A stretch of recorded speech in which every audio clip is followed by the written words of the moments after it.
This minimum of 1% is just to assist in the building of new roads, bridges, railways, and other public infrastructure. If 86.2% of companies' income tax is generated from Lagos, it means Lagos State is very solvent. And if we go and approve bills like this, there are very despondent states, like Enugu State, Zamfara State, all these states with historical antecedents like the Zungeru and all the rest. They will be asking for special assistance from federal government.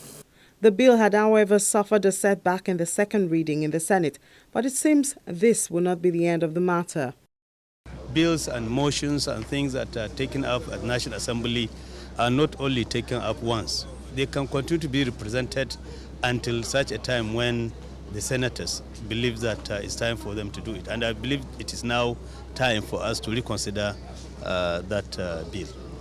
Things that happen in the Senate and National Assembly in general are determined by so many factors. But I'm assuring you that with the appeal by Lagos State Governor, things will be different when we get there. The need for a special status of Lagos also becomes obvious in the area of accommodation. The state notes that there's at least 3 million deficit in housing, which it intends to bridge by building 187,500 houses annually for the next 5 years. 4 million deficit. That does not mean that, they don't have where they're staying, living, you understand?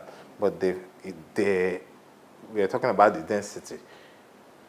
A one-bedroom apartment maybe is meant for 2 people, You now have over 2 people there, maybe 3 point, the density is about the density.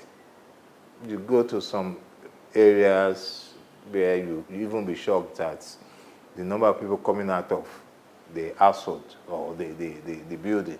So we understand the fact that we have deficits of housing, but only government cannot do it. We need private sector, private capital to come in. And I want to guarantee you that a lot of private capital have indicated interest. They want to partner with Lagos State because of the ease of doing business that we have put in place. As a matter of fact, we have all the challenges that we have had in the past, we are now trying to resolve one after the other. The plan is captured in the existing mortgage scheme and expanded in the newly introduced rent-to-own scheme. Look at buildings that are above 75%, so that we just focus on those and complete. Because the allocation, the budgetary allocation, it cannot take all the units available. As a matter of fact, we have about 5,000 housing units that we need to complete, in different stages of completion from 10% to 90%. So we had to face the development, the completion. So Omole, I want to assure you, is going to get to Omole because we have our contractors on site. Some of them skeletal, but they are back on site now. And I want to let you know that before the end of fourth quarter next year, all those units will be ready. Talking about budget. Not the entire unit. The Omole Magodo will be ready. While other means of funding development is yet to be achieved, the state has turned inwards to the private sector taxes, a responsibility which never seems pleasant to the payer. The state government says it has, however, found ways to ease this process and burden on residents. People now have a very good idea of what is expected of them, because voluntary assessment and compliance is what the current LRS is encouraging. So that basically eliminates any doubts and any complex layers of how taxes are supposed to be captured or to be paid. Another way the government has sought to ease the burden of tax is to widen its tax net to include domestic workers and artisans. And already some Lagosians are uncomfortable with this approach. If you look at who constitutes domestic staff, say drivers, say gardeners, say, house help,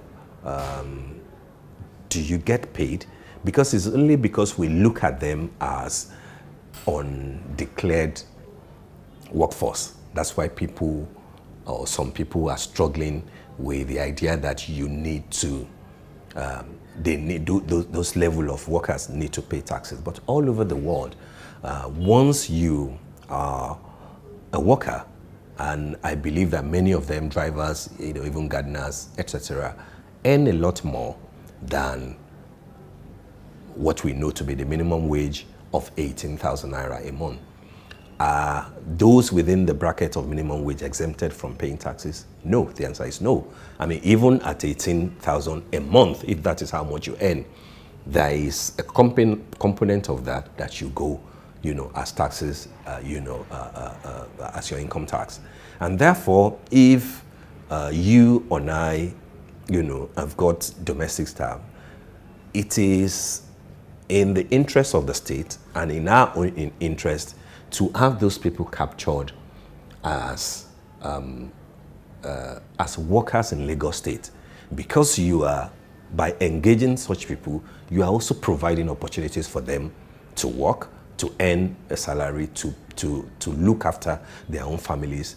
Can we work out an arrangement in which either you will be paying directly from source, their tax component, or that they will have to pay by themselves? That's what the LRS is saying, to say that you can have 1 million or 2, depending on the figure, of such pool of workers and totally exempt them from paying tax. To further increase activities and income into the state is developing a 24-hour economy. This plan, according to the government, would be realized through the establishment of an integrated security and emergency platform, which would assure individuals of safety and encourage others to participate.